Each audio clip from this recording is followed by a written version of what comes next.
আসসালামু আলাইকুম বন্ধুরা। কেন আপনার আঙ্গুর গাছে সঠিক পরিমাণে কীটনাশক দিবেন এবং সঠিক সময় কীটনাশক দিবেন।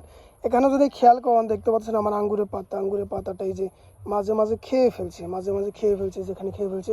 অথচ এদিকে নতুন কুশিগুলো যদি দেখেন তাহলে দেখতে পারবেন অনেক সুন্দর কুশিগুলো দেখতে কি সুন্দর লাগতেছে এবং কতটা সুন্দর লাগতেছে আঙ্গুর গাছগুলা। তো আপনি যদি সঠিক পরিমাণে বা সঠিক সময় কীটনাশক ব্যবহার না করেন তাহলে দেখবেন যে আপনার গাছে পাতাগুলো যেভাবে খেয়ে ফেলবে। আমি মাত্রই গাছে পাতাগুলো এভাবে খাওয়া দেখছি, দেখার পরই আমি গাছে অনেক দ্রুত কীটনাশক দিয়ে দিয়েছি। অবশ্যই কীটনাশকটা বিকালবেলা দিতে হবে, সূর্যাস্তের আগ দিয়ে দিলে পথে, তাহলে সেটা কাজ ভালো করবে। আমার এই গাছটাকে শেপ দেওয়া হচ্ছে, সুন্দর একটা শেপ দেওয়া হবে আঙ্গুর গাছে, যেহেতু দেখতে পাচ্ছেন এগুলো সব বড় হচ্ছে, সুন্দর একটা শেপ দেওয়া হবে। কিন্তু এই আঙ্গুর গাছগুলোর পাতায় দেখেন পাতাগুলো কী পরিমাণ খেয়ে ফেলছিল।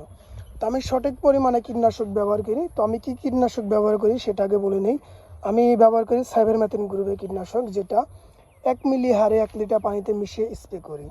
তো আপনারাও যে কোনো কীটনাশকের দোকানে গিয়ে চাইলে তারা আপনাকে দিয়ে দিবে।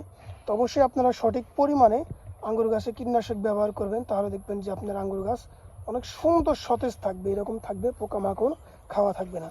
যখন একটা গাছে পোকামাকড় খাওয়া পাতা থাকবে তখন দেখবেন সেই গাছটা গ্রোথ নষ্ট হয়ে যাবে, গাছটা নষ্ট হয়ে যাবে। পরবর্তীতে আস্তে আস্তে দেখবেন আপনার গাছটা মারাও যেতে পারে। কারণ আপনার শরীরে যখন জায়গায় জায়গায় কাটা থাকবে বা জায়গায় জায়গায় ক্ষত থাকবে, দেখবেন আপনার কতটা খারাপ লাগে, আপনার কেমন লাগে। তো এরকমভাবে গাছেরও যেহেতু জীবন আছে সেহেতু গাছেরও খারাপ লাগে। অবশ্যই কীটনাশকটা সঠিক পরিমাণে সঠিক সময় ব্যবহার করবেন, এতে দেখবেন গাছের গ্রোথ ভালো থাকবে এবং গাছ সঠিক একটা খাবার পাবে, গাছে পোকামাকড় আক্রমণ করবে না, পরে গাছটা অনেক সুন্দরভাবে বেড়ে উঠবে। তো এই ছিল ভিডিওটি, আশা করি বুঝতে পেরেছেন। ভিডিওটি ভালো লাগলে অবশ্যই একটু লাইক দিবেন, অবশ্যই আমাদের চ্যানেলটিকে সাবস্ক্রাইব করে রাখবেন, আর ফেসবুক থেকে দেখে থাকলে অবশ্যই ফেসবুক পেজটিকে ফলোতে রাখবেন।